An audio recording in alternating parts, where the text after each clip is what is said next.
Oke, mantap. Assalamualaikum Bapak Arga. Waalaikumsalam Bapak Zikrul. Gimana kabarnya? Alhamdulillah mantap. Ini kita ngapain nih di sini nih? Nggak ada ngobrol-ngobrol aja ya. Eh, Ngobrol-ngobrol lagi. Sebenarnya Posisi lagi di mana, lagi di Zik? Sumbawa di kamar. Aku kerja remote sih kan. Di kamar aja, seringnya di kamar. Kelihatan tidak kerja, tapi sebenarnya kerjanya hampir 24 jam. Kamu di Gitu mana, ya. Kak? Kalau WiFi itu gitu kadang ya. Jadi malah nggak enak itu karena nggak ada jam kantornya ya. Benar.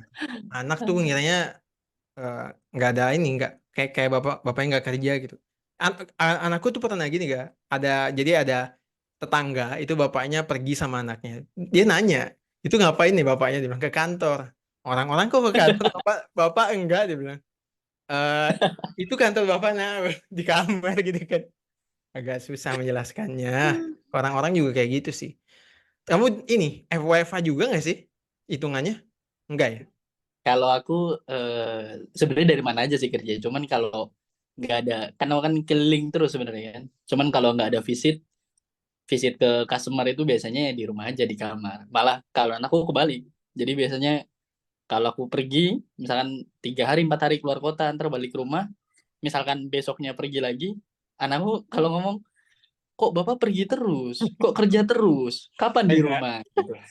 agak berbeda ya. Tapi kalau Kebalik ya. di rumah kerja apa sih, ngerjain kantoran juga nggak? Atau full keliling-keliling? Sebenarnya kalau lagi di, kan sekarang kan tinggal di Sidoarjo, jadi kalau lagi base-nya di Sidoarjo, kadang visit, kadang kalau nggak visit ya di rumah aja, jadi kerjaan-kerjaan laptop, admin kita beresin. Cuman kan kadang kalau ada visit kan, kalau keluar kota kan bisa sampai seminggu. Dan kadang biasanya sih sejauh ini sih rutin tiap 2 minggu sekali pasti keluar kota gitu. Jadi udah jadi hal biasa lah sama anak kalau pergi seminggu ya berarti kerja gitu. Iya, untungnya dia taunya kerja ya, bukan jalan-jalan gitu kan. Ini bapak cari uang, nak. Hmm. Emang, Untungnya ibunya jelasin. oh, ibu yang jelasin ya. Untungnya ibunya nggak nanya ya. Ngapain di luar? Enggak, aman aman. Eh, Aman, soalnya kan uangnya ditransferin terus, aman jadi. aman aman. BTW, jatuhnya rolemu sekarang ya apa sih? Jatuhnya sama di mana gitu? Aku nggak pernah nanya sih, kemarin lupa juga namanya. Apa? Kalau sekarang sebenarnya ke profesional sih. Jadi backgroundnya kan teknik kimia. Nah sekarang ini yang diurusin sebenarnya eh, teknik kimia juga di bidang water treatment sama environment lah sama lingkungan. Jadi gimana caranya ngolah limbah atau ngubah air sungai, air laut jadi air siap pakai gitu ya. Tapi skalanya untuk industri. Nah sekarang bisa dibilang backgroundnya ini sebagai technical manager di perusahaan ini. Kalau Ah, nama perusahaannya nggak usah kita sebut lah ya. Jadi confidential. ya konfidensial.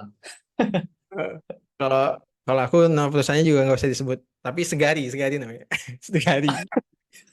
Kalau itu malah wajib, soalnya kita adalah bagian dari marketing, cuma kantornya cuma Oh, gitu. bagian apa, kantornya cuma di Jakarta sih. Jadi orang-orang Jawa Timur. Dulu pernah buka di Surabaya, cuma tutup, fokus ke Jakarta gitu sih. Tapi ini kita udah sebenarnya hitungannya lama banget nggak komunikasi bahkan ya. Komunikasi Iya. intensnya itu pas Pilpres ya. Gara-gara ada bahasan aja sebenarnya. Iya bener. Terus kemarin Kita itu kita kan ketemu. intens itu kan iya intens itu kan pas zaman-zaman kampanye tuh dulu 2000 berapa Bre? 2016 2016 agak intens kampanye pas di BEM terus kebetulan jadi wakil Kebetulan ya. kebetulan itu karena opsi terakhir kayaknya nggak ada yang mau makanya aku pilih kamu sih. Aku juga kayaknya, aduh, gimana ini ya, udah fokus mau jadi akademisi, tiba-tiba diajakin gitu ya. Apa-apa ini. Demi nusa dan bangsa. Padahal enggak. Demi demi ada alasan buat telat kuliah.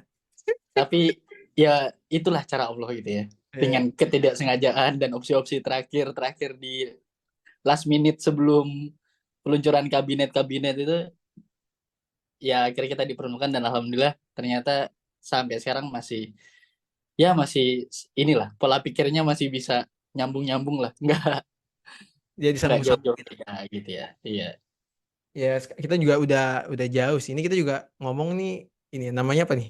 Jadi teman jauh nggak sih ngobrolan-ngobrolan kita nih? Iya, Namanya kita sebut pembicaraan ini orang berdua ini adalah teman jauh. Jadi buat orang-orang yang mendengarkan yang punya teman jauh, tenang. Jauh itu hanya jarak. waduh, Tetapi ya, tetapi rasa itu belum tentu. Nah, mantap. Aduh. Tapi memang apa nih? Ngobrolin apa nih? Sekarang ngobrolin apa nih? sebenarnya ini sih berkaitan dengan mungkin dari aku sih ya. Karena WFH ini kayak dikasih fleksibilitas gitu, benar-benar apalagi software engineer kan. Benar-benar kayak terserah kalian lah mau ngapain gitu ya. Kerja ini oke, kerja itu oke. Yang penting goalnya tercapai. Tapi kadang-kadang fleksibilitas itu tuh buat aku kadang-kadang apa ya, goalless gitu. Jadi nggak punya tujuan yang jelas eh, secara big picture itu nggak ada gitu. Ini masuk ke yang pernah kita bicarakan juga sih tentang ini sih apa namanya itu tujuan di dunia. Ini aku lagi bingung-bingung ini, lagi apa ya? eh, Lagi dihadapkan berbagai macam pilihan, terus berbagai macam kondisi juga yang dibatasin juga dengan berbagai macam kondisi. Contohnya, aku menetapkan diri kan di sini, tinggal di Sumbawa karena jaga ibu juga. Kalau kan bapak meninggal sudah 1,5 tahun gitu kan. Jadi memang pingin di Sumbawa aja. Jadi mencari segala opportunity yang membuat aku bisa bertahan di Sumbawa. Dulu jualan susu kurma, jualan apa gitu kan. Sampai akhirnya terlihat terlalu ngoyo gitu loh, ga. Terlalu apa ya? eh, Terlalu kemana-mana, kejar dunianya. Padahal sering terbenturkan dengan rezeki udah ditakar. Ini sering sering sering bingung ini sebenarnya aku sejauh mana sih yang bisa aku usahain gitu. Soalnya kan bukan korporat ya, maksudnya bukan yang gajinya bukan yang gede-gede banget. Terus punya eh, visi mau buat bisnis juga. Kadang-kadang tuh bingung sih kapan kita dikatakan terlalu over sama dunia, kapan kita dikatakan terlalu malas sama dunia ini. Jadinya lagi cari jalan tengahnya sih. Kayak gitu sih ga kalau dari aku ya. Yang mungkin yang jadi topik di teman-teman juga sih. Gimana kamu ada ini nggak tentang tentang ukuran gimana kita dikatakan terlalu ngoyo sama dunia, sama gimana kita dikatakan terlalu males gitu. Iya. Ya sebenarnya kalau ditanya itu nggak ada jawaban pasnya dan aku juga nggak tahu sih sebenarnya detailnya gimana ya. Maksudnya karena aku Versimu, ngerasa versimu. iya, karena kalau dari versiku sih sebenarnya aku itu orang yang ambisius dari dulu gitu ya. Dari zaman-zaman kuliah tuh ya tahu sendiri, kuliah ketua himpunan, terus lanjut presiden BEM, terus habis presiden BEM ada mimpi-mimpi yang tiap tahun itu ditulis clear gitu ya. Pengen jadi ini, pengen jadi itu, pengen punya ini, pengen punya itu gitu ya. Termasuk ambisi-ambisi pribadi yang dulu tuh orangnya itu sangat kompetitif gitu. Jadi kalau ngelihat ada temen yang sebidang dan sebagainya gitu ya, itu pengennya ya paling unggul gitu ya. Hmm. Tapi makin kesini yang kurasain terutama semenjak berkeluarga sih, semenjak punya istri, kemudian semenjak punya anak, kemudian memantapkan hati untuk jadi lebih ke family man gitu ya. Kalau Hmm. dulu kan kerjaannya organisasi, keluar, banyak kegiatan Hmm. di luar gitu ya. Tapi kalau sekarang benar-benar semenjak punya anak itu memantapkan hati pengen jadi family man, jadi lebih banyak waktu untuk keluarga, kerja, keluarga gitu ya. Kegiatan di luar sangat-sangat dibatasin. Nah, itu ngebikin jadinya ekosistem yang tadinya pengennya kompetitif sama orang luar jadi ya udahlah gitu. Maksudnya duniaku bukan dunia itu lagi gitu. Tapi gimana caranya sekarang sebenarnya aku fokus sama keluarga, gimana caranya keluargaku ini eh, ya bisa mendapatkan semua hal yang terbaik gitu. Misal kalau kayak ngurus anak ini bisa dapat eh, gizi terbaik, sekolah Hmm. terbaik, gitu pun istri bisa mendapat ekosistem terbaik. Nah, itu jadi fokusku. Nah, kerjaanku sekarang juga sebenarnya kalau ditanya tujuan hidupku sekarang itu apa gitu ya. Eh, Akhirnya mimpi-mimpi yang dulu dibikin misalkan tahun 2000, 2030, 2040 atau umur 45 mau jadi apa itu masih ada tetapi itu hanya dijadikan sebagai gambaran saja dan itu akan selalu berubah karena kayak kayak sekarang yang lucunya gini aku habis tes ke personality MBTI gitu ya jadi dulu pas kuliah itu NFP ENFP nah Apa sekarang apa itu apa? ES dan NFP. ENFP. Ya, ENFP itu bisa orang Campaigner yang ya. sangat extrovert, ya, sangat ekstrovert, sukanya keluar, terus sangat thinker gitu ya. Jadi apa-apa pakainya logika dan sebagainya karena ya ya dulu berkaitan sama organisasi jadi kebentuknya kayak gitu. Nah, sekarang kemarin 2 minggu lalu coba tes itu berubah personality jadi ISFJ. ISF. Sebelum sebelumnya ENTP. Sebelumnya ENTP, sekarang jadi ISFJ. Jadi 100% berubah. Nah, yang tadinya Kebalikannya semua ya. iya kebalikannya semua. Yang tadinya extrovert jadi introvert, yang tadinya pakai logika sekarang jadi banyak pakai perasaan. Hmm. Nah, itu sempat tes 2 kali kemarin 2 minggu dan hasilnya sama ISFJ gitu. Jadi ternyata kondisi sekarang ngerubah juga arah dalam menentukan keputusan, dalam melihat ke depan, apalagi dalam menjalankan keseharian gitu ya. Itu berubah semenjak kalau aku ngerasa semenjak ada keluarga. Nah, makanya sekarang kalau aku pribadi kalau ditanya goals-nya apa buat dunia gitu ya.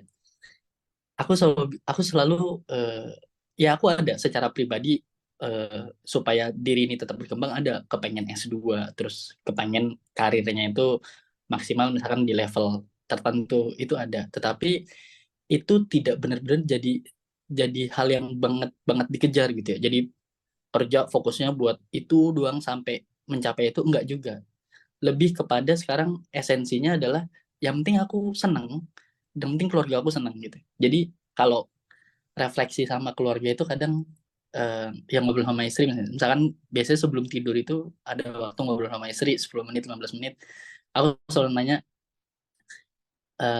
apa yang adik ngerasa kurang gitu karena aku manggil istriku adik ya. Apa yang ngerasa adik kurang buat hidup kita sekarang gitu apa yang adik lihat L itu kurang L ini anakku nah L ini kurang apa gitu atau apa yang adik lihat keluarga kita ini kurang nah itu yang kita bahas kekurangan itu yang coba eh, kita penuhin aku penuhin gitu ya dan aku selalu memastikan adik cukup nggak dengan kondisi sekarang adik seneng nggak dengan kondisi sekarang terus L kira-kira seneng nggak apa yang dibutuhin jadi orientasi hidupku itu benar-benar aku memastikan keluargaku itu cukup dan bahagia gitu dengan kondisinya udah itu aja jadi buat pribadi ada tetapi eh, level ambisinya itu sudah jauh-jauh berkurang tapi memang kondisi sekarang yang ditakutkan adalah kan persaingan di luar kan semakin semakin Hmm.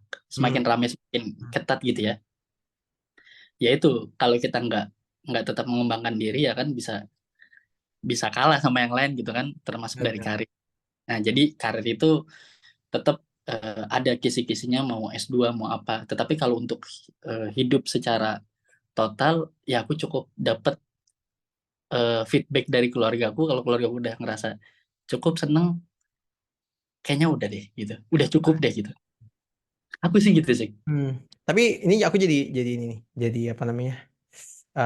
Bertanya-tanya nih. Sebenarnya kondisi yang kayak gini nih bisa kita pikirkan kalau ekonomi kita udah bagus atau memang totally ya arahnya tuh di situ include ekonomi gitu. Jadi memang kayak pertanyaan tadi, apa yang kurang ya?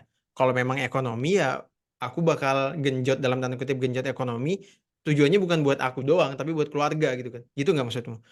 iya Atau benar topik ini tuh setelah adanya ketenangan atau ya kemapanan itu menurutmu gimana?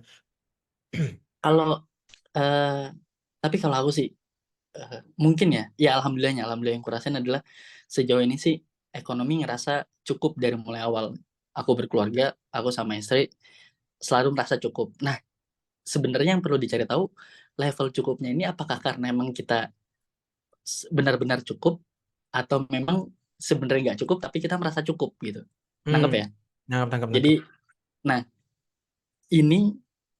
ini yang nggak bisa dipastikan karena tiap orang mindsetnya beda. Cuman kalau aku sama istriku, kita dari awal berkeluarga itu, alhamdulillahnya kita selalu merasa cukup. Hmm. Tidak pernah sedikit pun ngerasa kekurangan atas semua yang udah ya Allah berikan gitu ya. Nah ini juga yang bisa eh, menjadi awalan akhirnya karena secara finansial cukup, kita bisa mikirin yang lain.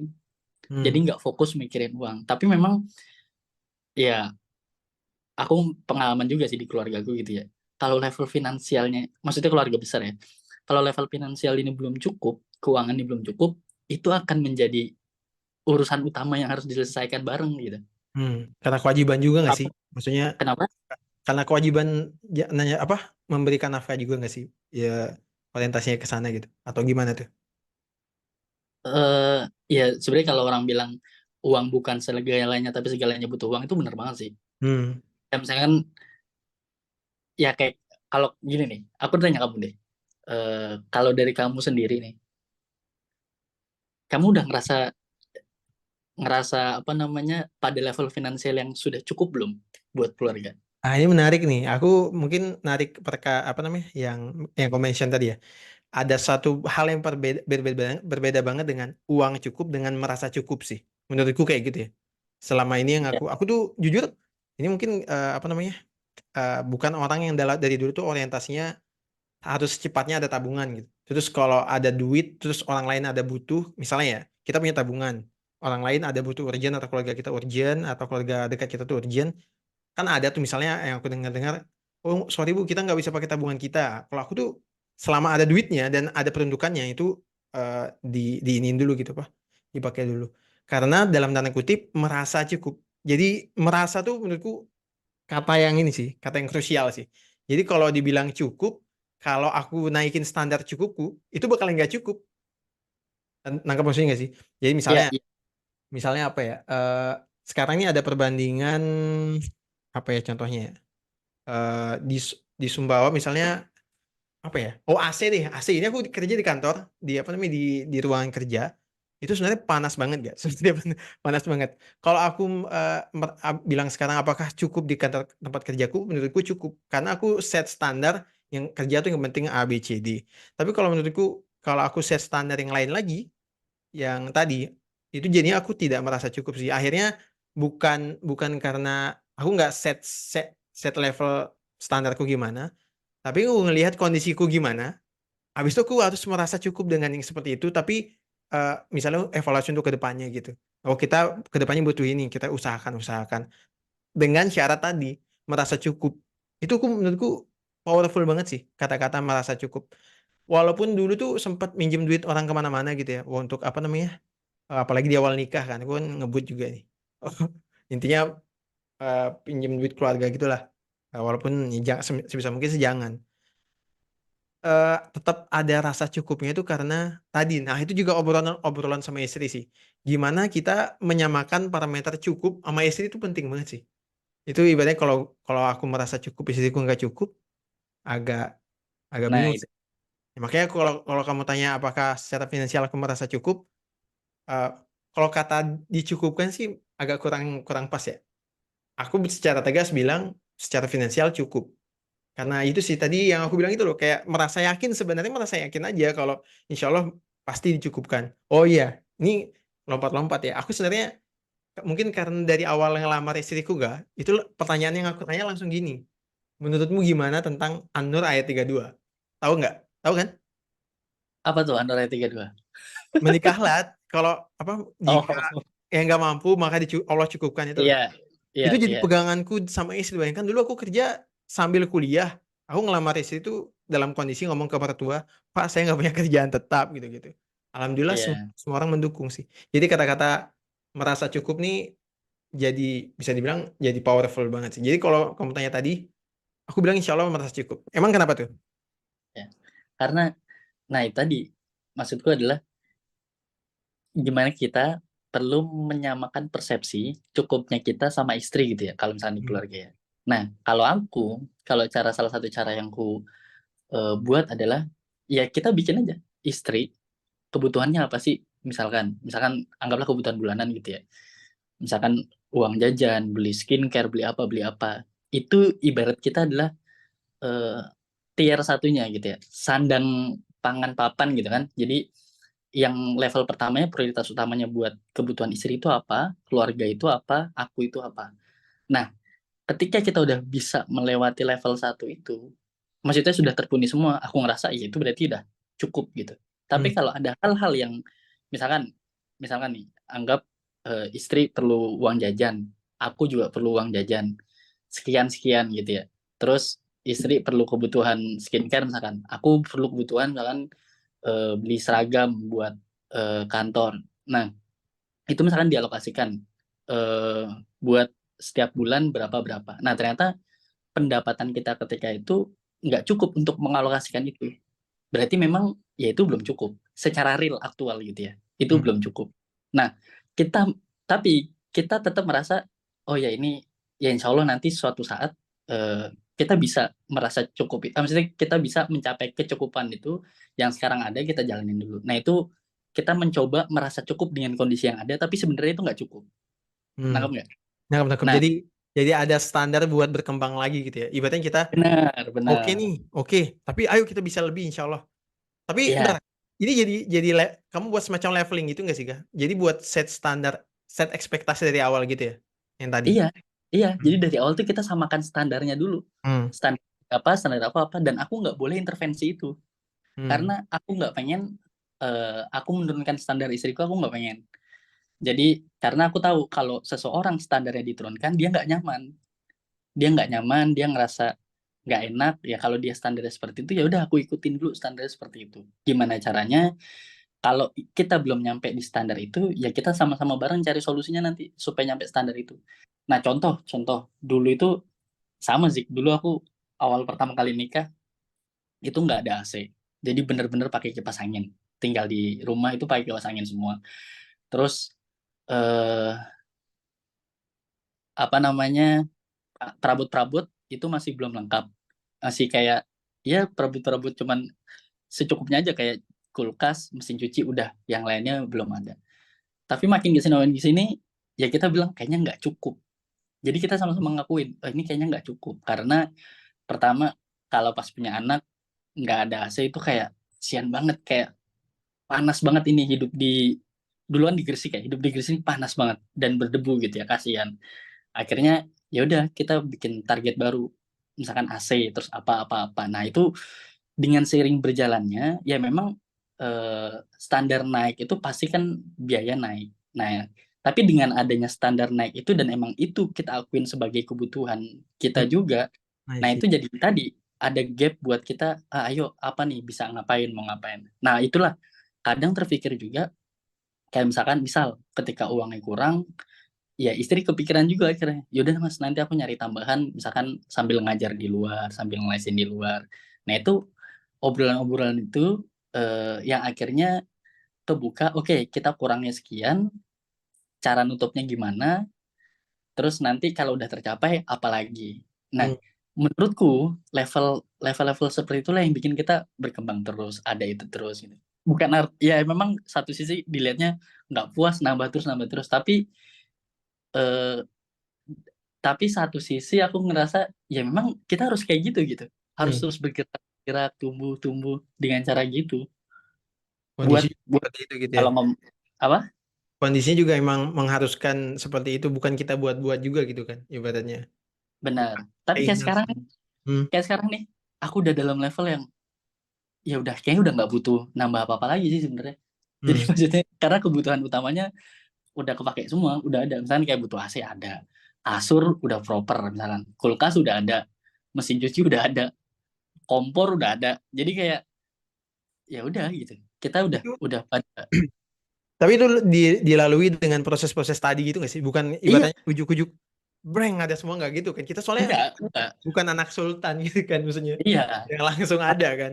Nah Orang-orang itu juga dia. tahu latar belakang ekonomi kita, mungkin teman-teman kita juga gitu kan. Yang ya kaum mediocre lah sebenarnya gitu kan. Cuma dengan Iya, proses yang kamu bilang tadi, berarti kuncinya ada di komunikasi dan satu pemahaman nama istri gitu nggak sih Kak? Kalau dari kamu? iya kalau dari aku, iya benar. Jadi sering-sering ngobrol sebenarnya. Nah Hmm. itu justru kondisi sekarang ini aku jadi kayak ngeliat, wah. Jadi kadang kalau ngobrol sama istri, alhamdulillah ya kita udah ternyata udah berkembang sejauh ini gitu. Yang dari dulu cuman punyanya kulkas satu, kompor satu, sekarang udah punya AC satu, nambah lagi, Bener juga sih. punya apa. Ya meskipun dilihatnya duniawi ya, tapi ketika kita flashback di kondisi sekarang itu kayak ya alhamdulillah gitu, semua ini butuh proses ya, kita ada sabar-sabarnya dulu, ada nabung-nabungnya dulu gitu ya, Tapi itu jadi kalau cerita. hmm, kalau menurut yang dibilang duniawi tadi, menurutku malah sebenarnya eh, yang ngebawa kamu ke sana tadi kan based on menafkahi keluarga nggak sih? Menafkahi anak, yang mana itu sebenarnya itu juga bisa jadi yang memudahkan langkahmu sekarang menurutku ya. Itu tadi sih totalitas untuk menafkahi keluarga. Karena aku juga ngerasa nggak dulu bayangkan susu kurma siapa yang beli gitu. Tapi tiba-tiba kalau ada kebutuhan yang kita sepakati bareng, ada aja gitu rezekinya gitu. Itu kayaknya memang walaupun kelihatannya duniawi, tapi kan dunia ini buat dalam rangka ini gak sih? Buat dalam rangka memenuhi tanggung jawab akhirat kita gitu kan. Ibaratnya kita punya duit nih, tapi kita nggak mau beli nasi buat anak kita. Itu jadi aneh gak sih? Iya. Bener kan? Kalau ya itu juga. Jadi sebenarnya yang tadi kelihatan kita beli AC, kita beli kasur yang enak gitu ya. Ya itu kan bentuk realnya. Tapi sebenarnya kalau diniatin itu buat membahagiakan keluarga, buat ngebahagiain istri, buat ngebahagiain anak, ya ya insya Allah pahalanya kan di sana. Yang jadi amal baiknya kan di sana. Nah itu yang itu yang harus tertanam sih di kita bareng-bareng termasuk aku juga gitu ya. Jadi hal-hal yang nampak yang disebutkan real secara duniawi, kalau bisa niatnya itu tetap niat buat bekal kita di akhirat gitu. Nah itu Bener. aja. Nah itu juga sih. Nah terus kamu nih tadi eh, bingung apa namanya? Waduh, aku baru belum ditanyain, udah gugup duluan nih. Ini tadi bahasan-bahasan dunia gitu ya.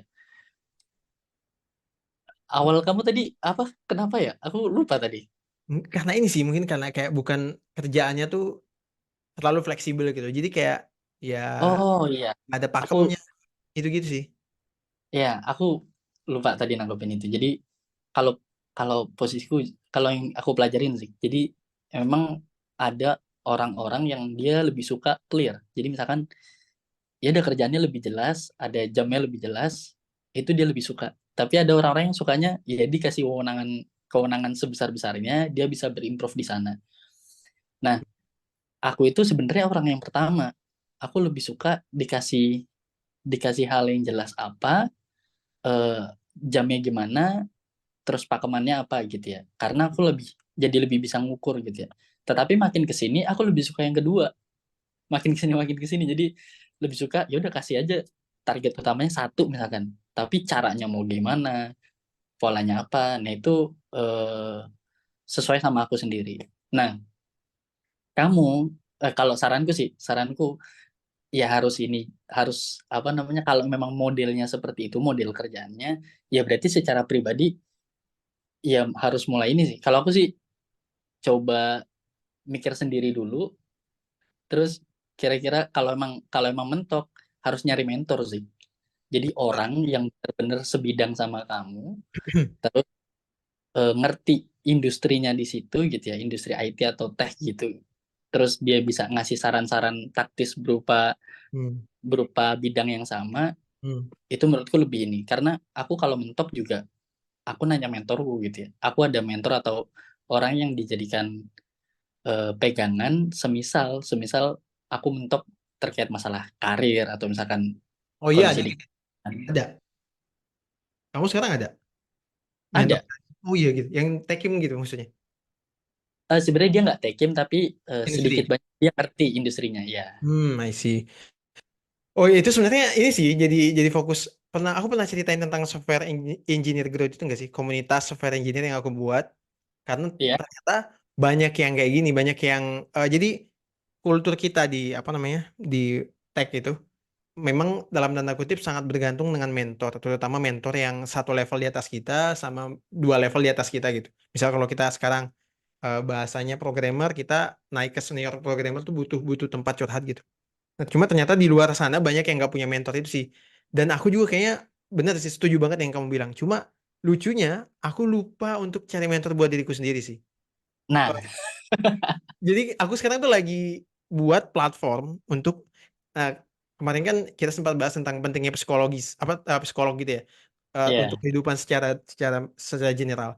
Nah, ternyata butuh juga nih career coach gitu. Spesifik ke software ini tuh belum ada gak? Akhirnya aku buat kan. Maksudnya lagi dirancang nih. Cuma aku baru sadar nih aku nggak apa namanya nggak malah mentorku sendiri belum kutetapkan sih. Sebenarnya banyak orang yang sering aku diskusiin. Tapi diskusiin lebih ke arah, Mas, ini orang lain tuh ada masalah ini loh. Solve-nya gimana ya? Aku nggak pernah ngomong, Mas, ini masalahku gini loh. Jadi gimana ya? Bener sih, aku nggak pernah sih. Iya juga ya. Kenapa nggak pernah dilakuin ya? Iya sih. Oh iya benar-benar. Paling Eh, enggak mentor ya, mentor. iya, minimal dia orang yang lebih pengalaman lah. Maksudnya nggak harus lebih pinter, tapi paling nggak dia lebih terlihat lebih pengalaman dan bisa Hmm. dipercaya. Ya Karena kalau hmm, iya, aku baru menyadari itu sih. Iya, aku sih benar. meyakini ya, sudut pandang satu orang itu pasti ada batasnya. Nah, Hmm. ketika ada masukan dari orang lain, apalagi orang yang ibaratnya kita percaya dan kita tahu backgroundnya gitu ya, itu pasti sedikit banyak akan akan akan ada sudut pandang baru yang itu nggak kita lihat. Nah, itu yang bisa kita jadikan referensi dan rujukan juga. Benar, benar. Iya, ini Aku dari dulu sih, dari zaman kuliah tuh aku selalu ada mentor. eh, men- mentor ini bukan berarti mentor rutin gitu ya. Maksudnya Nah, ya ketika aku mentok atau hmm. sesuatu ya pasti ada orang-orang yang benar-benar gue jadikan rujukan buat aku minta, Mas, aku butuh masukan, aku butuh nasihat. Pasti ada. Iya, benar. Itu jadi poin yang selama ini jarang banget aku lakuin sih. Cuma kocaknya tuh ini entah kebiasaan buruk atau enggak ya. Eh ak- ini nih, ini juga yang berkaitan dengan family man yang kamu bilang tadi sih, Ga. Aku sempat tertegur, apa ditegur sama orang tua juga dulu kan. Waktu sibuk ngurus orang lain lah ibaratnya. Tapi jarang ngurus keluarga sendiri gitu. Ini juga I- aku secara nggak sadar lagi mempraktikkan itu di software engineer growth sih. Aku maksudnya lagi ngurus orang ini kebutuhannya apa aja. Walaupun sebenarnya backgroundnya software engineer growth ini berdiri karena aku yang butuh belajar kan. Akhirnya aku nge-guide mentor-mentor itu ngobrol. Tapi lambat laun ngelihat kebutuhan kebutuhan orang ini banyak banget. Jadi muncul lagi itu jiwa ingin membantu orang. Jadi lupa sama diri sendiri. Ya, bener juga ya. Aku harusnya kembali ke tujuan awal sih. Ibaratnya jangan lupa diri sendiri gitu, walaupun bantu orang lain gitu ya. Bener sih. Ya, ya, Iya. ya. Wah, ini Aku sih ya, mantep nih. Gitu sih. aku Kenapa, kenapa apa tuh? ya dari yang ku pelajarin ya, dari yang ku pelajari dan ku yakinin sekarang, kayak misalkan aku pengen, nggak tahu sih, goalsku sekarang adalah sebenarnya yang ku yakinin ya tujuan hidup itu paling utama itu kebahagiaan kan. Tapi kebahagiaan pribadi itu buat apa? Makanya kalau aku meyakini tujuan hidupku yang benar-benar aku kejar adalah kebahagiaan yang bermanfaat gitu. Jadi ketika aku bahagia karena memang bisa memberikan kebermanfaatan. Nah, Wih. kebermanfaatan yang luas itu, kebermanfaatan yang luas itu kepada banyak orang, aku yakin dimulainya tuh dari keluarga dulu gitu. Jadi ketika keluarga beres, aku merasa oke, okay, ini stage stage satuku ini selesai gitu ya. Karena aku ngerasa keluarga aku udah beres dan mereka semua mengakui paling enggak mereka bahagia gitu ya. Baru Hmm. bisa naik ke stage selanjutnya. Dan aku nggak mungkin ngelongkap. Maksudnya aku fokus dulu dengan hal lain gitu ya. Sedangkan keluarga aku belum minta kepastian mereka nih mereka benar berbahagia apa enggak gitu ya. Benar-benar. Nah, itu juga salah satu parameterku kalau aku ngelihat pemimpin gitu ya. Ngelihat pemimpin, ngelihat orang, ngelihat tokoh gitu ya. Yang aku lihat adalah ya dari diri dia gimana, keluarga dia gimana, baru next ke selanjutnya gitu ya. Karena eh, keluarga itu benar-benar kalau menurutku sih pilar utama sih. Karena kondisi kita sejelek apapun yang masih akan tetap ada buat kita ya keluarga. Benar-benar. Berarti ngelihat sosok pemimpin yang keluarganya itu kelihatan dalam tanda kutip berkualitas juga ya. Berarti kamu milih oh skip skip skip nggak jauh nggak usah bahas ini. Ya Iya itu enggak. Tapi kelihatan juga kayak sih di presiden Instagram. presiden sekarang kan bagus tuh. Anak-anaknya semuanya Ah, punya ini kayaknya posisi bagus apa kan. namanya? Karena eh oh iya, ya udah. ini deh. Kayaknya apa namanya? Sinyalnya kurang nggak? Sinyalnya lagi buruk. Ini udah kelamaan ini ngobrolnya sih. Iya, udah. Udah, udah. Jadi, tapi udah dapat intinya sih terakhir nih. Intinya tadi banyak banget. Eh 30 menit nggak sih ini? Iya udah 30 menit kita. Wah, udah nggak terasa ini. Nggak keras. Luar biasa tadi intinya aku udah nangkep sih poin-poinnya tadi. Tentang awalnya tadi ngobrolin tujuan di dunia, Ya, terus pentingnya keluarga ya. pentingnya Iya. keluarga, orientasi keluarga, itu sih intinya dari tadi tuh. Pentingnya komunikasi Sebenarnya sama keluarga juga. sebenarnya gak usah disimpulin sih, biar yang Nah, denger aja simpulin sendiri. kalau dari aku sih ya, ini kan ceritanya aku pesertanya nih, peserta. Enggak Eh, lah. kayak ini apa namanya? Kayak merasa ya mungkin kegalauan yang aku lagi rasakan sih. Ya, ya Bismillah aja lah. Ini kita semua tadi ya mungkin jadi penutup juga nih. Intinya kita membuat ini juga kayak tadi ya kebahagiaan yang bermanfaat. Siapa tahu kita bisa sharing-sharing kebahagiaan di sini bermanfaat juga buat orang-orang yang dengerin. Itu aja sih kayaknya. Halo? Siap, siap, siap. Oh nggak terasa ini udah setengah jam lebih kayaknya. Ini ada nggak ada timernya lagi ya? Thank you banget ya, ini jadi curhat gitu ya. Kapan-kapan curhat lagi gitu ya. Iya, emang kan tujuannya ngobrol aja. Iya Pak. Itu aja sih kayaknya. Eh kapan-kapan Siap. kita ngobrol lagi lah. Haruslah, haruslah. Eh buat Ya, ini semoga kayaknya. teman jauh ini menjadi rutin, dan buat yang dengerin, kalian teman-teman jauh kita juga, Bener-bener. semoga ya kita tujuannya ngobrol, ngobrol, diskusi hal-hal yang remeh-temeh ya, pokoknya kita obrolin aja. Yang penting bermanfaat. Thank Yang you. penting, thank you. Assalamualaikum.